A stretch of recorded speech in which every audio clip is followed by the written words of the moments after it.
وأشهد أن محمدا عبده ورسوله صلى الله عليه وعلى آله وصحبه ومن تبعهم بإحسان إلى يوم الدين.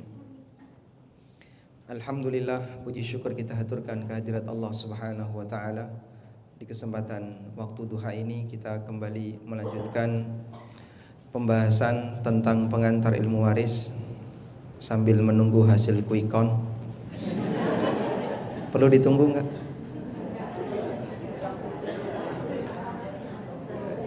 Jadi di sana ngitung, di sini ngitung ya. Cuman beda objek yang dihitung. Dan pada pertemuan ini melanjutkan dari yang pertemuan pertama. Saya agak lupa pertemuan pertama itu sampai mana. Kita masih tampilkan, coba ditampilkan audio iPad. Oh, baik. Bismillah. Coba ditampilkan dulu. Dari mulai materi 1 sampai 13. Yang belum yang mana? Yang sudah sampai mana? Ini kelamaan sampai lali kabeh. Saya lupa, peserta juga lupa. Hukum bagi waris sebelum meninggal sudah? Sudah ya? Hukum menunda pembagian waris sudah? Belum. Berarti nomor 6 belum? Nomor 6 ke bawah ini belum ya? Baik, insyaallah kita akan bahas dari mulai nomor 6 ke bawah.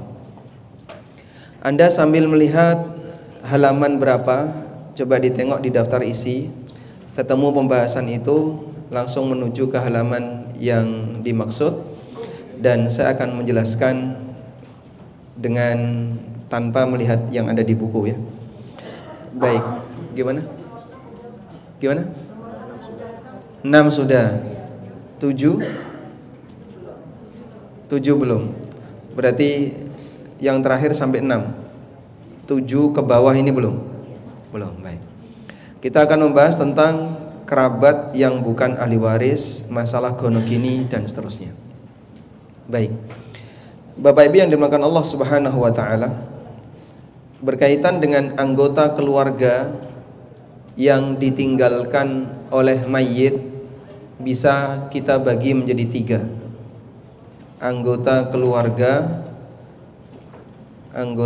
keluarga mayit ada 3. Yang pertama adalah anggota keluarga yang mendapat warisan. Anggota keluarga yang mendapatkan warisan. Yang kedua kita sebut di sini ahli waris yang tidak mahjub, yang tidak terhalang. Mahjub artinya apa? Terhalang. Anggota keluarga yang mendapatkan warisan berarti dia adalah anggota keluarga yang tidak mahjub. Yang kedua, anggota keluarga yang bisa dapat warisan tapi terhalang. Anggota keluarga yang bisa dapat warisan tapi terhalang, dalam kurung mahjub. Bentuk penghalangnya bisa karena penghalang sifat. Penghalang sifat itu contohnya beda agama.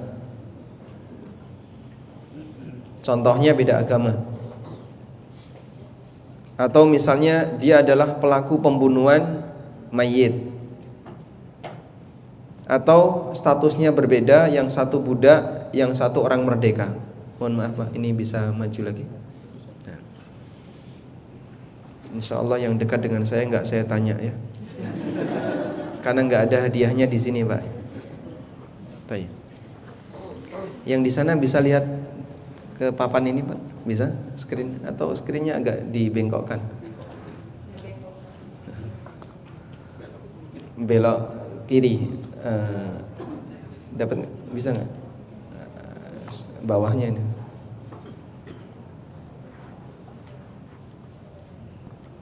Nah, alhamdulillah. Baik.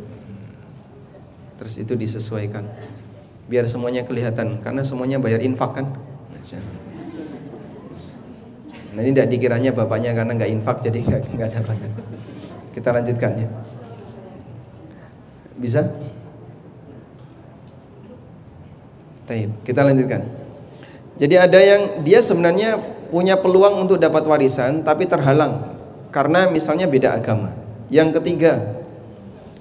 ketiga, keluarga yang tidak dapat warisan karena status dia dzawil arham. Keluarga yang tidak mendapatkan warisan karena posisinya sebagai dzawil arham. 3 ini semuanya ada di buku ya. Kalau Anda misalnya sudah selesai baca buku, Anda akan bisa menemukan ini. Maka kalau punya tet yang sudah punya buku ya jangan lengkap ya. Baik, sisakan yang ada di buku. Baik, insya Allah 3 ini bisa dipahami semua. 1, 2, 3 bisa dipahami ya. Mungkin yang ketiga ada pertanyaan, apa sih yang dimaksud dengan dzawil arham? Dulu sempat kita singgung. Dzawil arham pengertiannya adalah keluarga mayit yang nyambung dengan mayit melalui seorang wanita. Keluarga mayit yang nyambung dengan mayit melalui seorang wanita. Statusnya disebut dzawil arham. Dapat? Contohnya seperti ini. Contoh ya. A memiliki 2 anak. Anak laki-laki dan anak perempuan.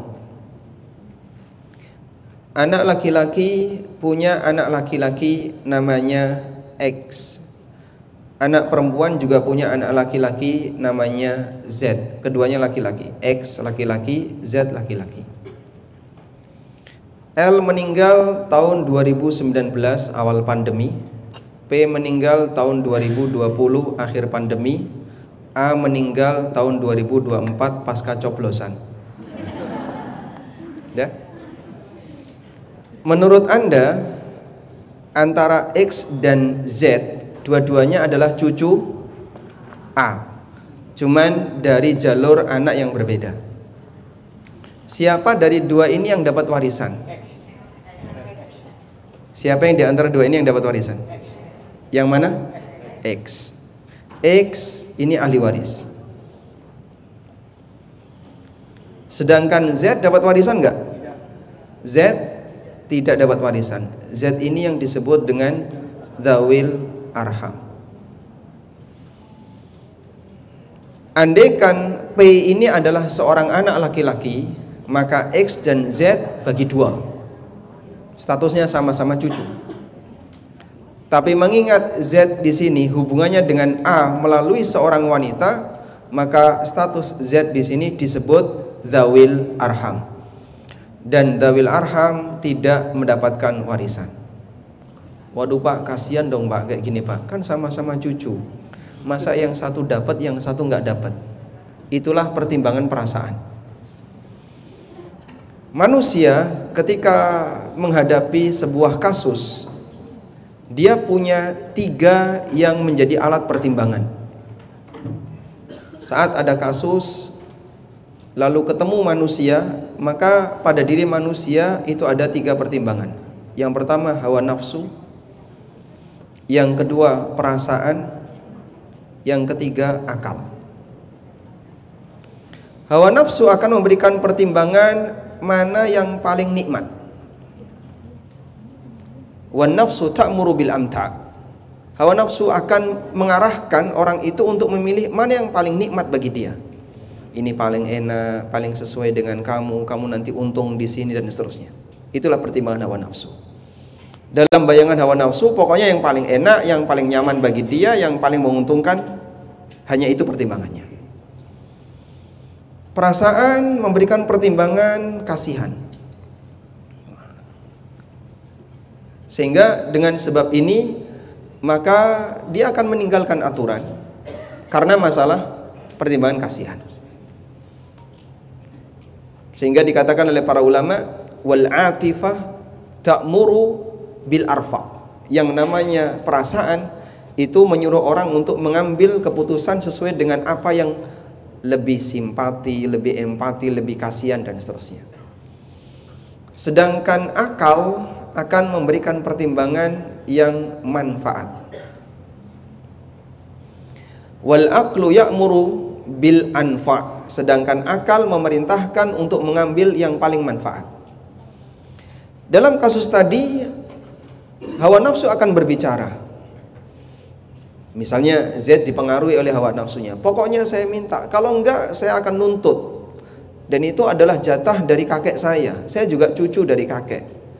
Sehingga pertimbangan dia, saya enggak mau rugi, saya harus dapat jatah. Itu pertimbangan hawa nafsu. Pertimbangan perasaan, mungkin orang akan berpikir, kasihan Z kan juga cucu, kenapa enggak dikasih? Dia seharusnya punya kesamaan dong, sebagaimana X. Dengan pertimbangan, kasihan kalau dia enggak dikasih. Sementara akal akan mengatakan, aturan kamu tidak seperti itu. Jika kau memutuskan seperti ini bisa berbahaya sampai akhirat. Karena di sini Allah sudah mengatur, sehingga ketika akal itu berbicara akan mengajak orang untuk menyesuaikan dengan aturan. Subhanallah. Kira-kira kalau kita menghadapi seperti ini, ada 3 pertimbangan yang ada di hadapan kita, Anda pakai yang mana? Anda pakai yang mana? Ya. Dalam banyak hal disinilah kelihatan bedanya akal, perasaan dan hawa nafsu. Sehingga orang yang lebih mengedepankan akal, dia akan selalu berpikir apa yang kira-kira selamat bagi dirinya dunia dan akhirat. Karena akal akan mengajarkan yang lebih sesuai dengan aturan.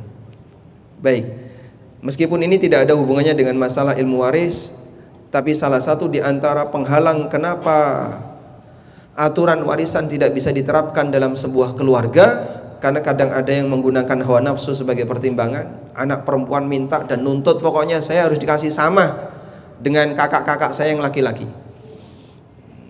Karena dia nggak pingin jatahnya berkurang, dia pingin untung, dia pingin dapat banyak. Itu hawa nafsu yang berbicara. Orang lain yang memandang, kasihan ini anak perempuan, dia kan yang merawat orang tuanya. Kakak-kakaknya semuanya pergi, dia sendiri tinggal di rumah merawat orang tua sampai mati.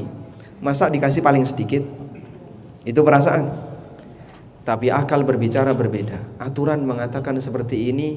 Kalau di situ ada unsur tidak sesuai dengan aturan, maka nanti akan ada tanggung jawab di akhirat dan itu berbahaya. Akal akan mengarahkan kepada yang paling manfaat. Baik, kita hapus bagian ini karena ini nggak ada hubungannya dengan materi, tapi di sini kita sedang memperkenalkan inilah beda antara hawa nafsu, akal dan perasaan. Selanjutnya, kembali ke atas. Kenapa Z dia tidak mendapatkan warisan? Karena statusnya sebagai dzawil arham. Dan dzawil arham, waalaikumsalam warahmatullahi, tidak mendapatkan jatah waris sebab dia bukan ahli waris yang mendapatkan hak. Bisa dipahami insyaallah?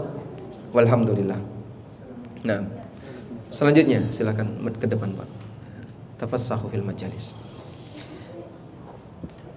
Nah, syariat kita mengajarkan kalau menemukan kasus seperti ini, wahai orang yang pertama, siapa orang pertama yang mendapatkan warisan?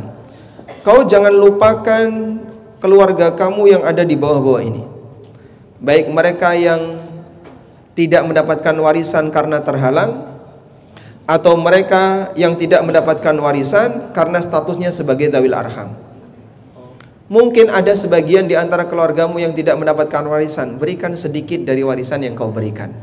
Itulah yang diajarkan oleh Allah Subhanahu wa taala, wa idza hadaral qismata ulul qurba wal yatama wal masakin farzuquhum minhu wal yaqulu lahum qawlan ma'rufa. Apalagi apabila ada pembagian warisan yang didatangi oleh anak yatim, oleh orang miskin, oleh kerabat yang tidak mendapatkan warisan, maka berikan sebagian jatah kepada mereka.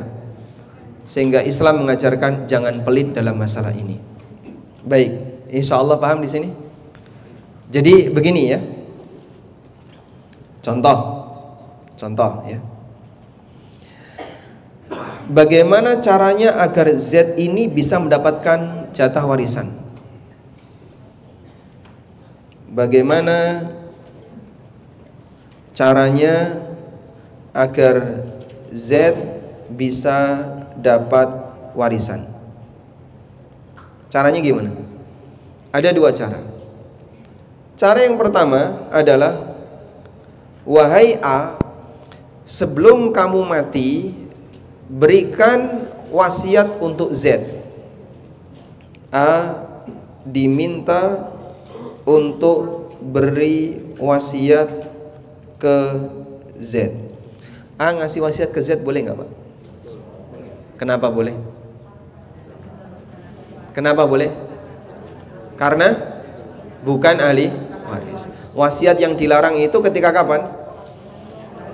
Wasiat yang ditujukan ke ahli waris, dan Z ini bukan ahli waris. Sehingga saat A masih hidup, dia menyadari, aku kalau mati Z nggak dapat, yang dapat X semua. Maka sebagai cucu, saya juga ingin ngasih ke Z. Maka kemudian A nulis wasiat, jika saya mati maka Z saya kasih sekian. Namun kalau dari jalur wasiat maksimal berapa? 1/3.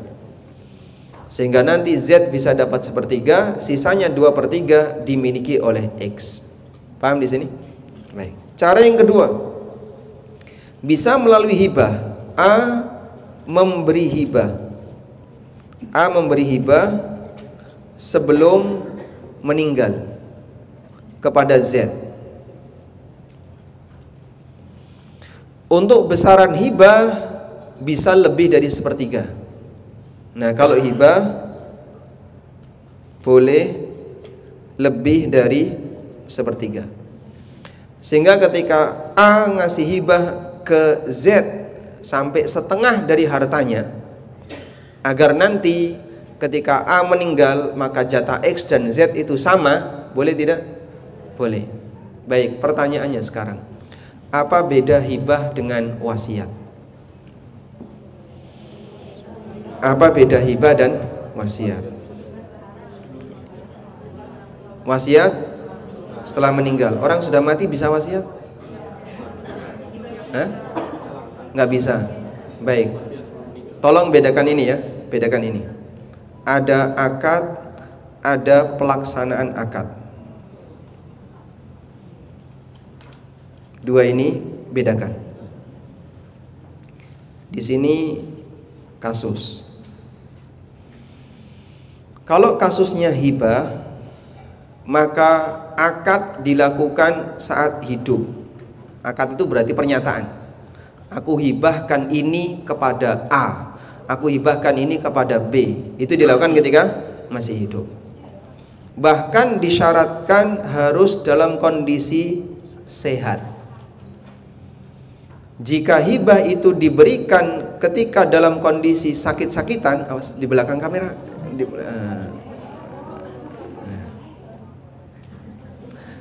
apabila hibah itu diberikan dalam kondisi sakit-sakitan, para ulama menyatakan statusnya sama dengan wasiat.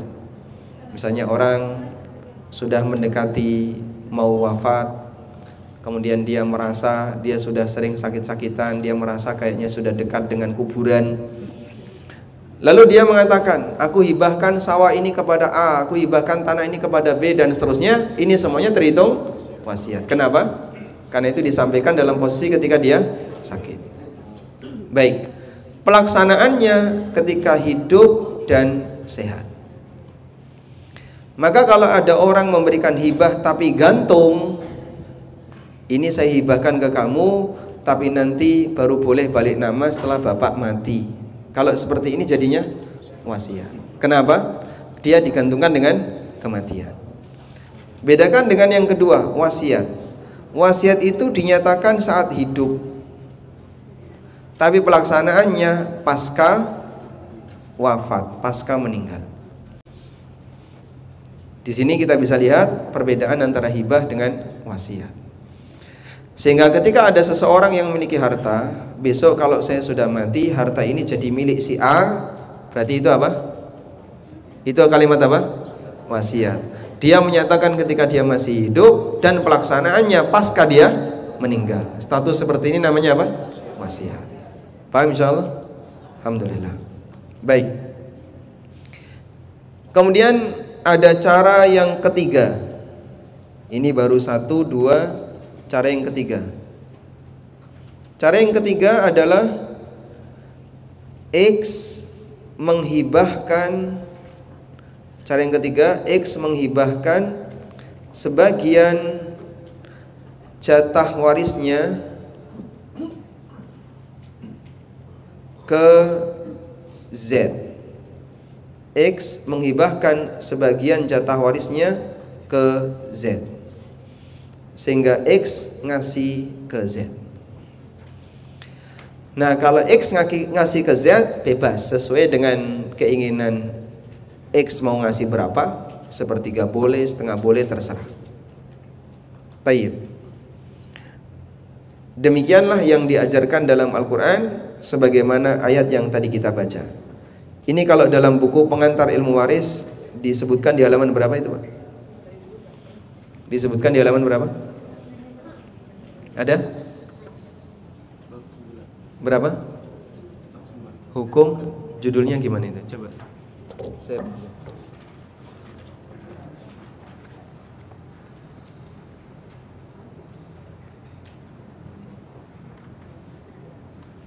ada di halaman 147.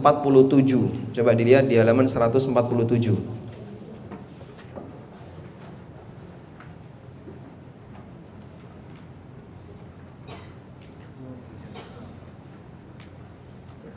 Silakan Bapak. 147 ya. Kita buka di halaman 147.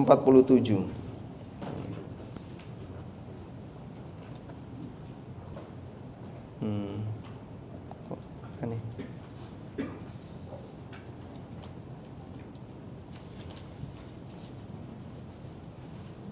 Ini berapa ini?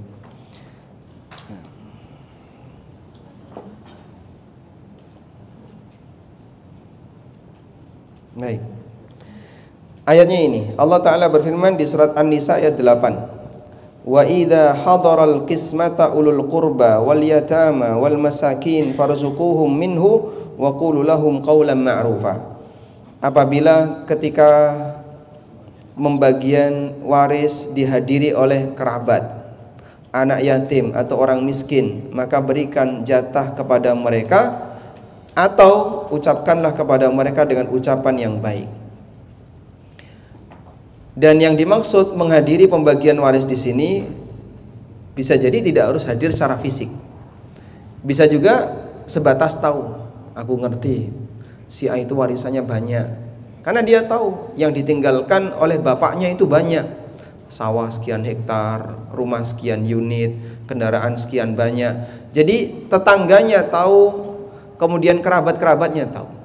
Maka dalam hal ini Islam mengajarkan, wahai yang dapat warisan, kalian dapat harta nemu, maka kalau dapat harta nemu jangan pelit, berbagilah kepada yang lain yang mereka tidak mendapatkan warisan. Dan ada dua jenis kerabat yang tadi tidak dapat warisan. Pertama, mereka yang terhalang. Yang kedua, dzawil arham. Baik. Dan makna ini ulama beda pendapat. Ada yang mengatakan bahwa anjuran ini berlaku bagi para ahli waris. Dianjurkan bagi para ahli waris ketika sedang membagi warisan agar dia memperhatikan setiap orang yang ikut menyaksikannya, terutama para kerabat, anak yatim, dan orang miskin yang mereka tidak berat dapat warisan. Makna yang kedua, dianjurkan bagi orang yang hendak meninggal dan ingin membagi harta kepada anak-anaknya sebelum mati untuk memberikan sebagian kepada kerabat yang bukan ahli waris. Makanya tadi kita tuliskan di sini, bagaimana agar Z ini bisa dapat warisan? Ada dua jalur, bisa melalui A, bisa melalui X. Kalau jalur melalui A berarti A ngasih wasiat. Kalau jalur melalui hibah berarti hibah disampaikan sebelum A meninggal. Sedangkan jalur melalui X berarti bentuknya hibah dari X kepada Z. Insya Allah dipahami? Baik. Makanya kalau ada pertanyaan, Pak, kalau saya punya saudara non muslim, bapak saya muslim, saya punya saudara non muslim, bagaimana caranya agar saudara non muslim ini bisa dapat harta dari bapak? Caranya gimana? Ya, ada dua jalur. Kalau bapak Anda belum meninggal, maka sampaikan kepada bapak, Pak, si X itu non muslim. Nanti kalau bapak meninggal, X dapat warisan nggak? Kenapa? Beda agama. Nabi SAW mengatakan, la yarithul muslimul kafira walal kafirul muslima. Seorang muslim tidak ngasih warisan kepada orang kafir dan sebaliknya. Maka posisi orang ini nggak dapat warisan. Sudah? Maka bapak diberitahu, bapak kalau meninggal X nggak dapat warisan. Nah terus gimana? Bapak tolong tulis wasiat untuk X. Ini jadi jalur bapak. Atau bisa juga bapak bisa kasih hibah kepada X mumpung bapak masih sehat. Dengan cara demikian nanti saudara Anda yang non muslim tetap dapat. Atau jalur yang ketiga melalui Anda sebagai ahli waris yang muslim, sehingga mereka diberitahu, bapak muslim dan kamu non muslim, kau murtad, maka kau nggak dapat warisan dari bapak, oleh karena itu kau harus masuk Islam. Oh nggak mau dia, tetap bertahan dengan agama yang kedua. Baik kalau begitu, kamu akan kami kasih jatah sebagai hibah dari kami, anak-anaknya yang muslim. Demikian cara yang bisa dilakukan, sehingga walaupun beda agama mereka tetap dapat, tapi melalui jalur bukan warisan, namun melalui jalur apa tadi? Hibah atau wasiat. Dipahami insyaallah? Alhamdulillah. Sekarang kita beralih ke materi berikutnya. Masalah gonogini. Tapi sebelum kita bahas ini, saya akan memperkenalkan kepada Bapak Ibu seperti apa sih gambaran ahli waris itu. Baik. Ini materi yang ke-12 ya, mengenal kedekatan, urutan kedekatan para ahli waris. Sebelum kita bahas gonogini. Karena bahas gonogini itu berkaitan dengan batasan harta warisan. Tapi sekarang kita kenali dulu ini urutan kedekatan para ahli waris. Nah,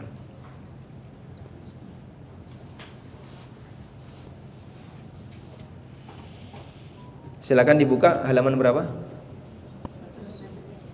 Mengenal urutan kedekatan para ahli waris. Coba saya tunjukkan di sini. Urutan kedekatan ini penting ya.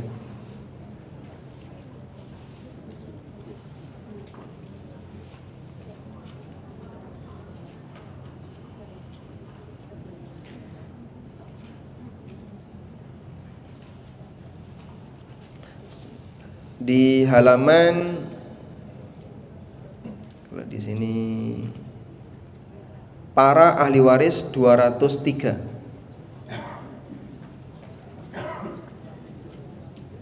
Nah, para ahli waris 203. Kita menuju di 203.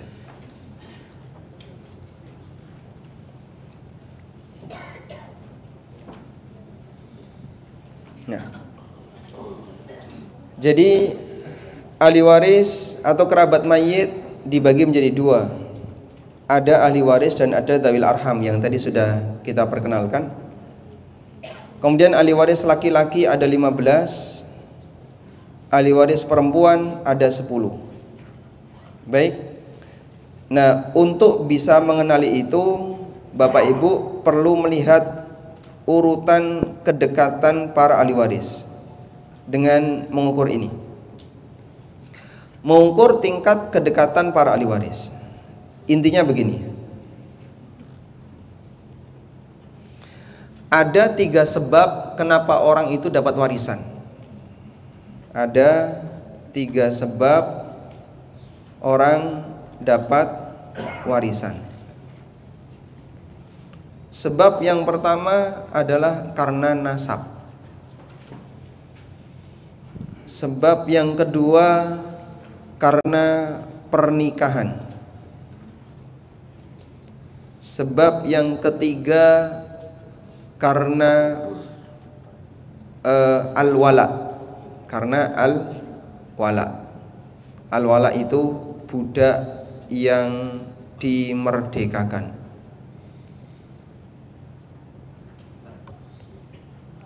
Kasus yang ketiga ini mungkin di tempat kita nggak ada.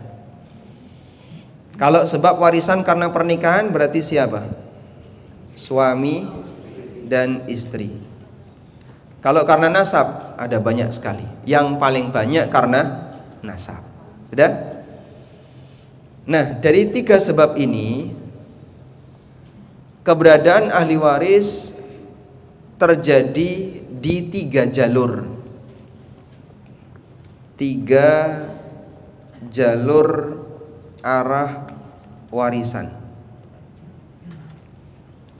A sentralnya adalah mayit. Jalur atas disebut usul. Jalur ke bawah namanya furu'. Jalur menyamping namanya hawashi. Jalur atas namanya apa? Usul. Jalur bawah namanya furu'. Jalur menyamping hawashi. Tulisan Arabnya seperti ini. Usul, furu', hawashi. Ada tiga jalur. Sudah? Dari tiga jalur ini, kalau kita buat lebih rinci, di situ ada 4 arah. Masih A. Pertama, arah ubuwah. Yang kedua, arah bunuwah. Atau saya tulis di sini. Yang pertama arah bunuwah, yang kedua arah ubuwah, yang ketiga arah ukhuwah. Di buku ada? Ada ya. Yang keempat arah umumah. Ada bunuwah, ubuwah, ukhuwah, umumah. Anda harus hafal ya. Coba diulang. Ada berapa arah? 4. Kemana saja? Bunuwah, ubuwah, ukhuwah, umumah.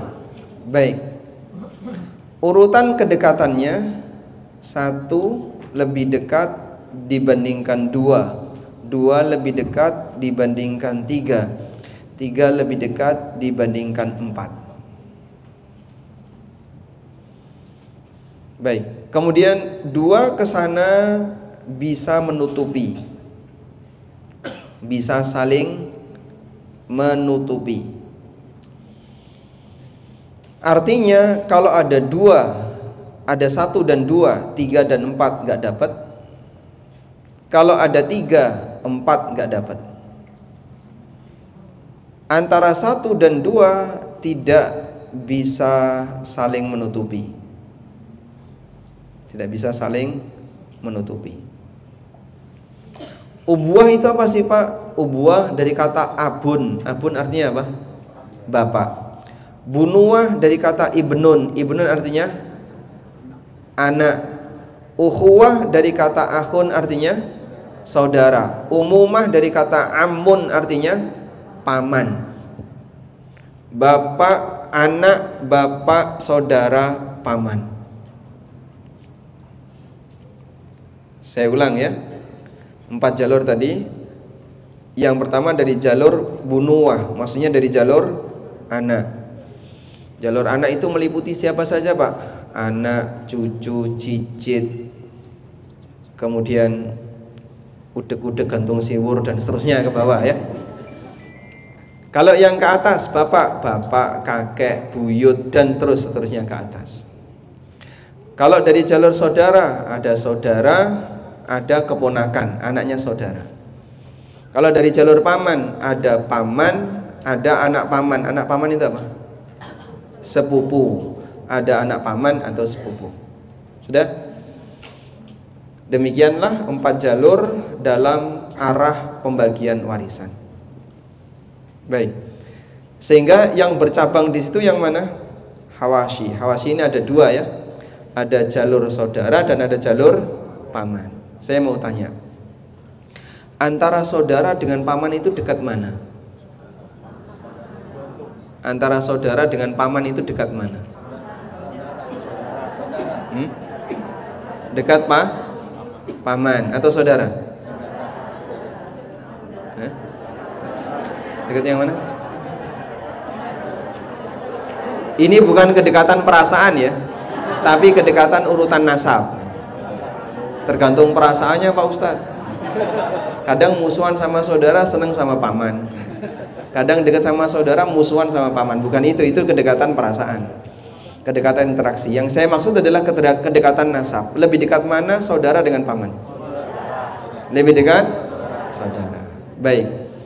Makanya kalau misalnya seperti ini, ada seorang wanita mau nikah, ada saudara laki, dia ayahnya sudah nggak ada, ayahnya sudah meninggal. Ada saudara laki-laki dan ada Pak D atau paman. Siapa yang lebih berhak jadi wali?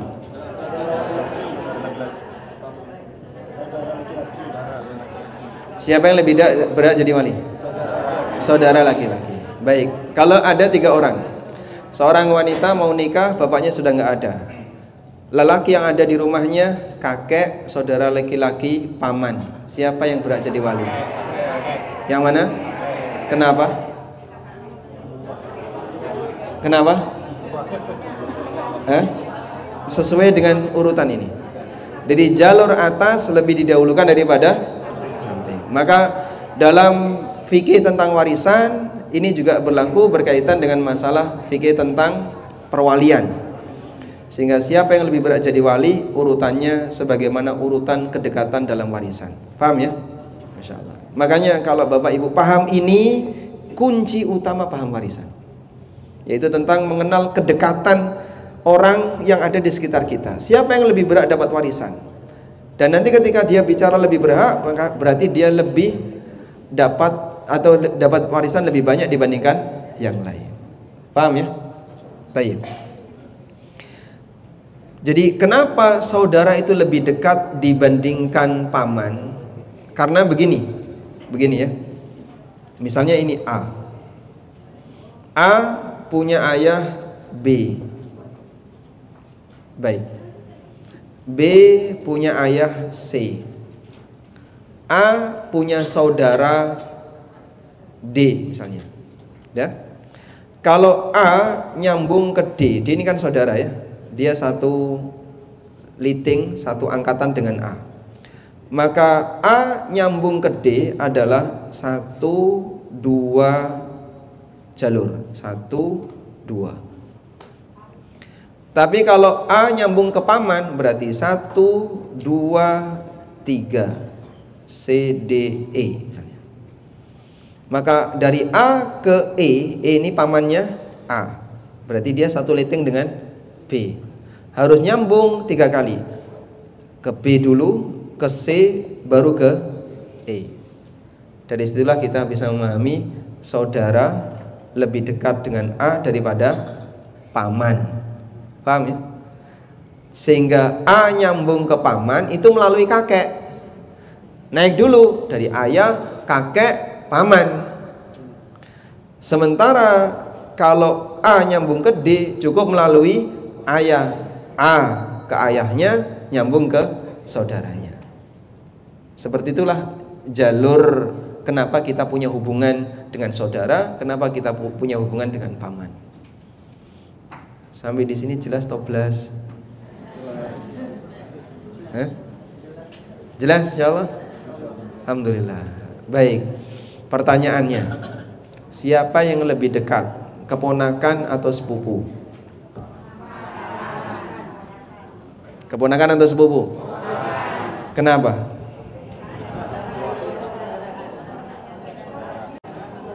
Ya? Ya definisinya keponakan anaknya saudara itu kita paham ya. Tapi itu bukan faktor kedekatan. Kenapa keponakan lebih dekat? Gimana? Jalurnya lebih dekat. Karena kalau ke sepupu berarti lewat siapa? Kakek. Makanya sepupu itu sebutannya apa? Tunggal mbah. Paham ya? Kalau sepupu sebutannya apa? Tunggal mbah. Kita punya mbah yang sama, punya kakek yang sama. Tunggal itu artinya sama ya. Sepupu berarti tunggal mbah, mbah kita sama. Tapi kalau ponakan yang sama apa? Hah? Orang tua kita sama. Sementara orang tua dengan kakek lebih tinggi mana? Kakek. Maka lebih jauh sepupu daripada keponakan. Lebih dari itu, keponakan itu mahram. Sedangkan sepupu bukan mahram. Berarti kalau misalnya ada seorang wanita, dia nggak punya ayah, nggak punya saudara laki-laki, sudah meninggal semua, ya.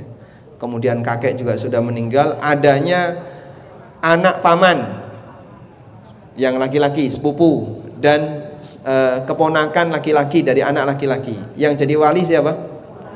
Keponakan. Karena dia lebih dekat daripada sepupu. Dipahami insyaallah? Alhamdulillah. Baik. Ini kita hapus ya. Selanjutnya, dari empat jalur tadi, kita sudah menyebutkan bahwasanya urutan kedekatannya adalah 1 lebih dekat dibandingkan 2, 2 lebih dekat dibandingkan 3 dan seterusnya. 1 dan 2 tidak bisa saling menutupi. Maka ada anak tidak menyebabkan bapak jadi terhalang. Tapi kalau ada 1 dan 2, 3 dan 4 tidak dapat. Jika tidak ada 1 dan 2, maka yang dapat 3. Kalau nggak ada 3 baru 4. Insyaallah dipahami? Baik. Selanjutnya, hubungan manusia dengan manusia yang lain, saudaranya, itu ada yang saya tuliskan di sini, khusus hubungan saudara. Hubungan saudara itu ada yang sekandung. Sekandung itu maksudnya apa? Sama bapak dan ibunya. Dalam bahasa ilmu waris disebut syakik. Akhun syakik itu berarti saudara kandung sama bapak dan ibunya. Yang kedua ada sebapak. Sebapak itu berarti sama bapak, beda ibu. Yang ketiga seibu. Kebalikan dari atas ya. Insyaallah kita paham. Baik. Berarti saudara sebapak itu mahram atau bukan? Mahram. Lalu apa yang dimaksud dengan saudara tiri? Saudara tiri itu mahram atau bukan? Saya ulang. Saudara tiri itu mahram atau bukan?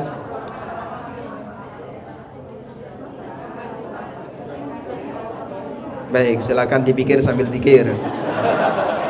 Rembukan dulu. Silakan kelompok 1, kelompok 2, kelompok 3. Saudara tiri mahram bukan? Mahram. Berarti nggak boleh nikah dengan saudara tiri. Nikah dengan saudara tiri boleh nggak? Gimana Pak? Kalau beda ibu boleh, walaupun sama bapak.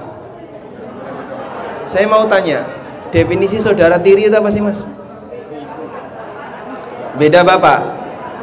Berarti saudara seibu itu tiri. Coba ditampilin. Ini saudara tiri.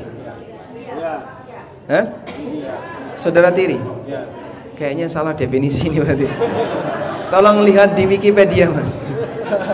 Atau KBBI. Apa itu saudara tiri? Beda bapak beda ibu. Saudara tiri beda bapak, beda ibu, tapi bapak ibunya nikah. Paham? Ya. Saudara tiri itu beda bapak, beda ibu, tapi bapak ibunya nih nikah. Kok bisa, Mas? Paham? Saya contohkan di sini. Kalau pakai tulisan insya Allah gampang ya. Ada duda punya anak wanita P ya. Ada janda punya anak lelaki L.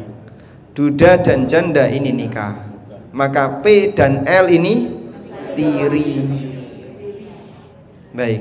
P apanya L? Ada hubungan nasab enggak? Enggak ada.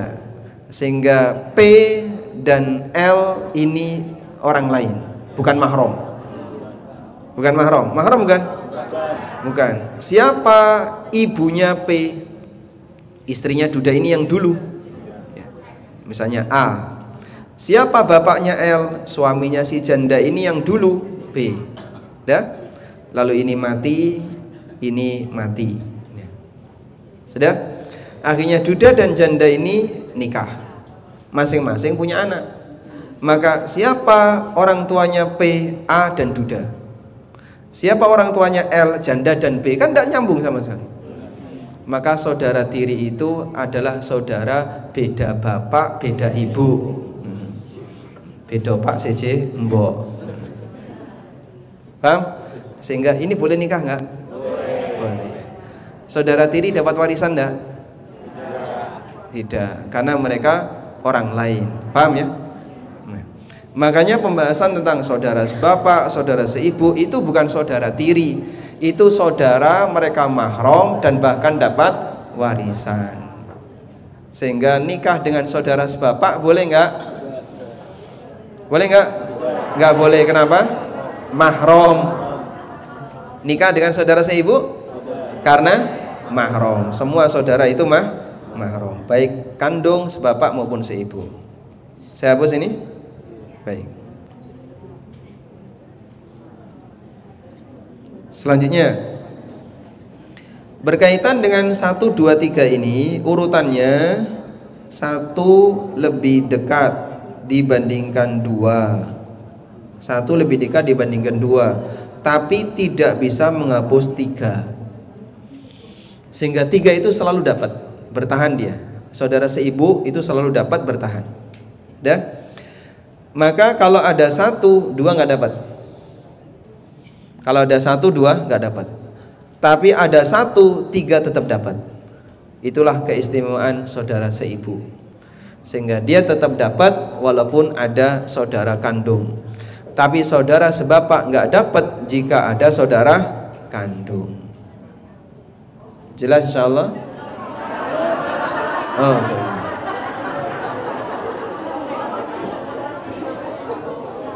Baik, Anda konsentrasi ya. Yang nonton Quickcon dimatiin dulu. Yang nonton Quickcon ini dimatiin dulu.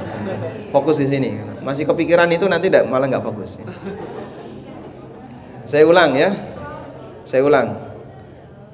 Bentuk kedekatannya sekandung, sebapak, seibu. Ini kan hubungan saudara ya.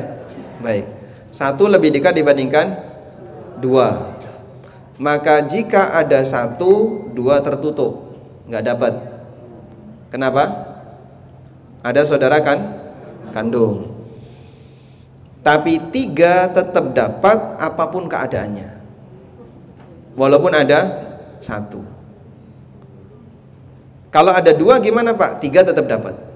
Maka 3 selalu dapat meskipun dia paling jauh, tapi dia dijaga keberadaannya sehingga selalu dapat walaupun ada 2 ataupun 1. Namun kalau ada 1, 2 gimana?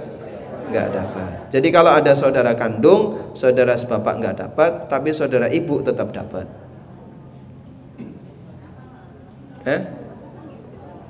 Ya, aturannya kayak gini. Kenapa kok bisa seperti itu Pak ya? Dalam aturan saudara seibu, saudara seibu tidak pernah terhalang dengan keberadaan saudara yang lain. Tapi semua saudara ini nanti jadi terhalang apabila ada anak atau bapak. Karena urutan awal bunuah dan ubuah bisa menghalangi samping. Usul dan furu bisa menghalangi hawashi. Insyaallah jelas ya. Baik. Sebentar, kayaknya mau loading dulu ya, sana loading dulu. Setelah ini lebih berat lagi masalahnya. Sudah?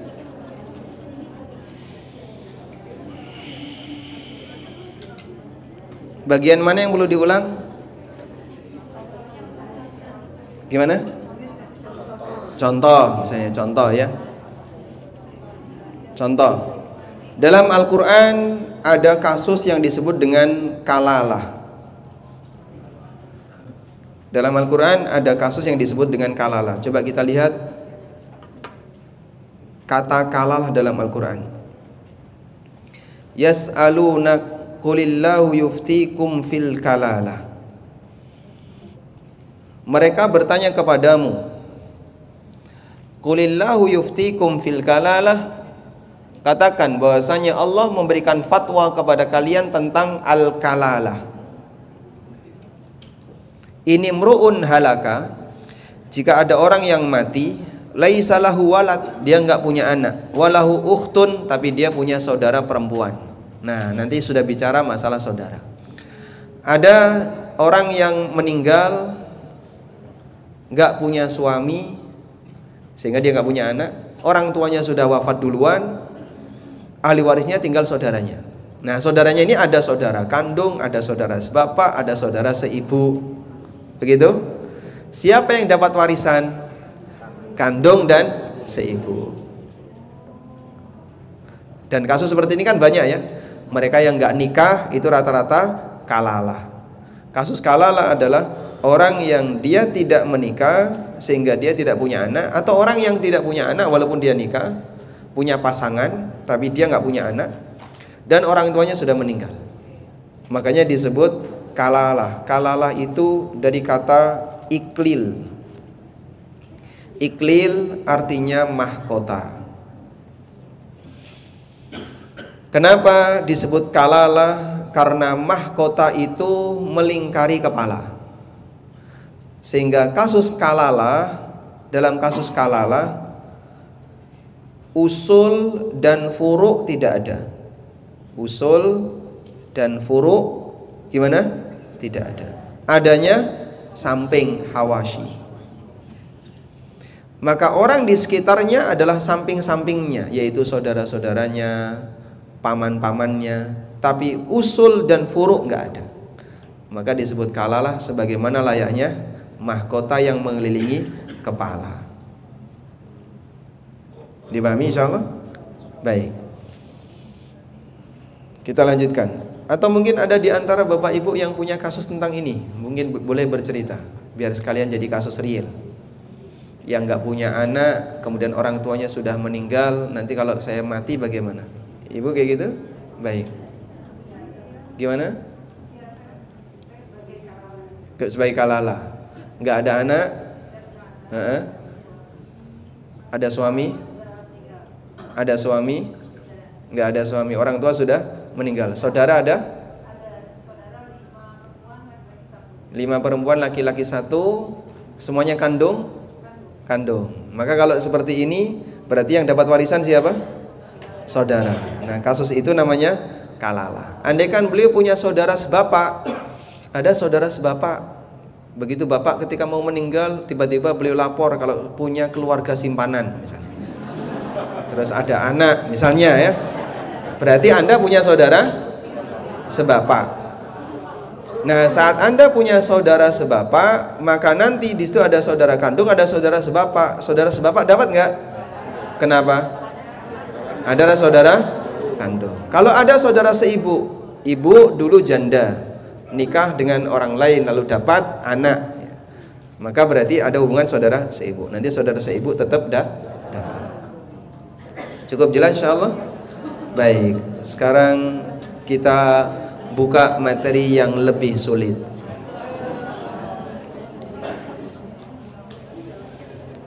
Dalam pembahasan masalah warisan, porosnya adalah mayit. Saya ulang ya. Dalam pembahasan masalah warisan, porosnya adalah mayit. Sekarang kita akan sebutkan ahli waris laki-laki. Ada berapa? 15 jalur. Ada 15 jalur. 15 jalur itu bagaimana Pak cara ngukurnya? Ini porosnya. A. Yang pertama adalah anak laki-laki. Berikutnya adalah cucu laki-laki. Selanjutnya adalah bapak. Atasnya lagi kakek. Ya? Selanjutnya ke arah samping ada saudara laki-laki kandung, ada saudara laki-laki sebapak, ada saudara laki-laki seibu. Selanjutnya adalah anak laki-laki dari saudara laki-laki kandung, anak laki-laki dari saudara laki-laki sebapak. Sudah? Dan yang sebelah kanannya nggak ada. Anaknya saudara laki-laki seibu tidak dihitung. Baik.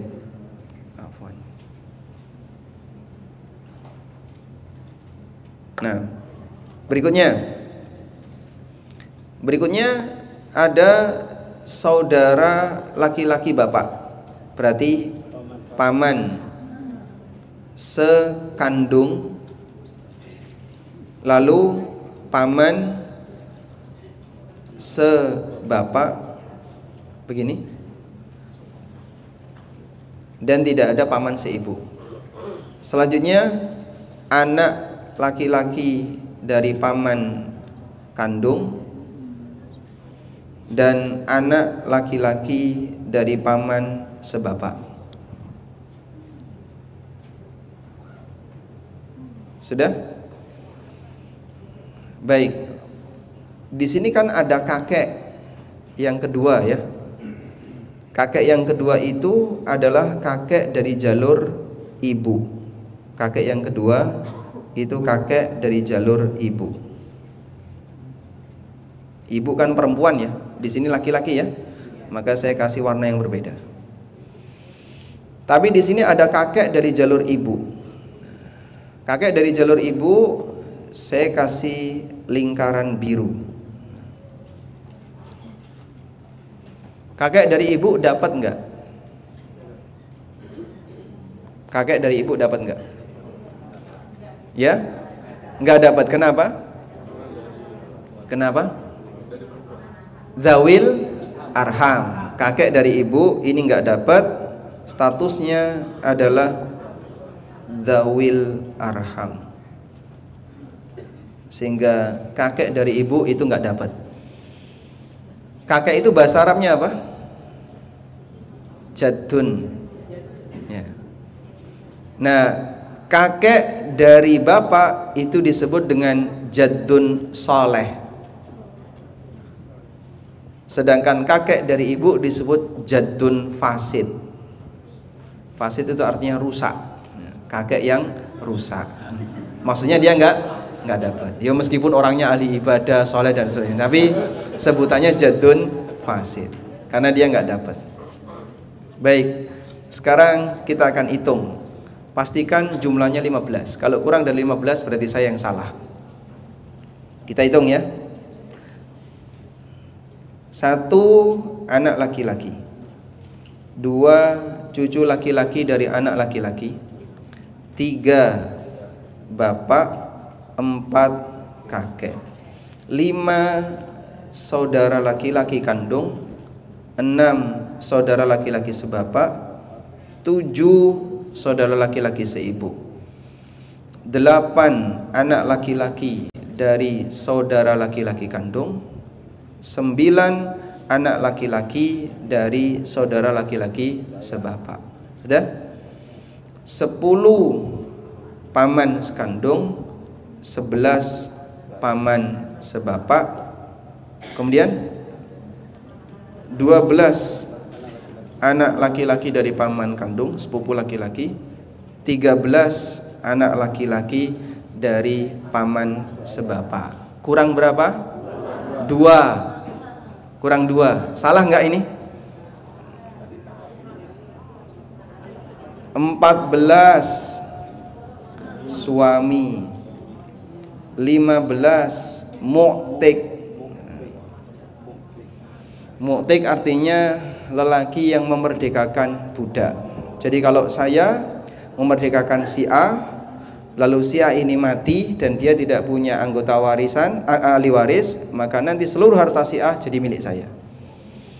Saya sebagai ahli warisnya dan saya disebut mu'tik. Jumlahnya ada berapa?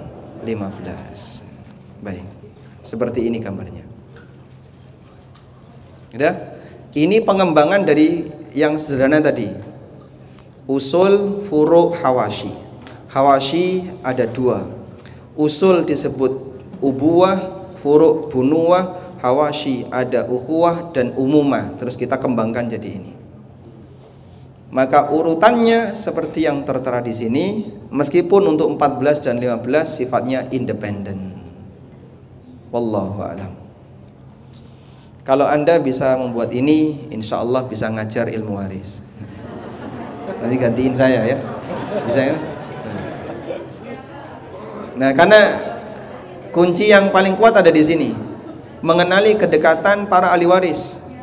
Apakah ini dapat, ini tidak, kemudian siapa yang dapat, siapa yang mahjub dan seterusnya. Itu yang paling penting. Anda mungkin saja bisa menggunakan aplikasi, tapi aplikasi ketika salah dalam menginput data, hasilnya malah kacau nanti ya. Karena pada waktu saya nulis buku pengantar ilmu waris, ada yang komentar, ngapain nulis seperti ini? Sudah banyak aplikasi. Iya, sudah banyak aplikasi.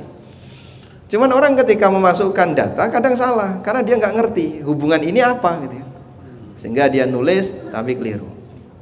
Sebagai contoh, pernah ada orang yang tanya ke saya, Pak, saya mau tanya tentang warisan. Gimana? Ayah saya meninggal, kemudian ahli warisnya ibu, paman, dan kakek, serta 3 anak. Ayahnya meninggal, ahli warisnya ibu, paman, dan kakek, serta 3 anak. Pertanyaannya, ibu di sini ibu siapa? Ibu penanya atau ibu ahli waris? Ibu mayit? Hah? Ibu di sini ibu siapa? Ibu penanya atau ibu mayit? Ibu penanya. Ibu penanya kan sebutannya apa? Istri. Makanya nomenklatur dalam warisan itu porosnya mayit. Sehingga perlu ditanya ulang, ibu di sini maksudnya siapa? Ibunya bapak Anda ataukah ibu Anda? Nah, kalau ibu Anda sebutannya istri. Nah, kalau salah input seperti itu gimana? Jadinya hasilnya nggak karuan, sementara dia nggak tahu kalau sebenarnya masalahnya disalah input. Makanya nomenklaturnya acuannya siapa? Mayit, bukan penanya. Dipahami insyaallah? Baik. Selanjutnya ahli waris perempuan.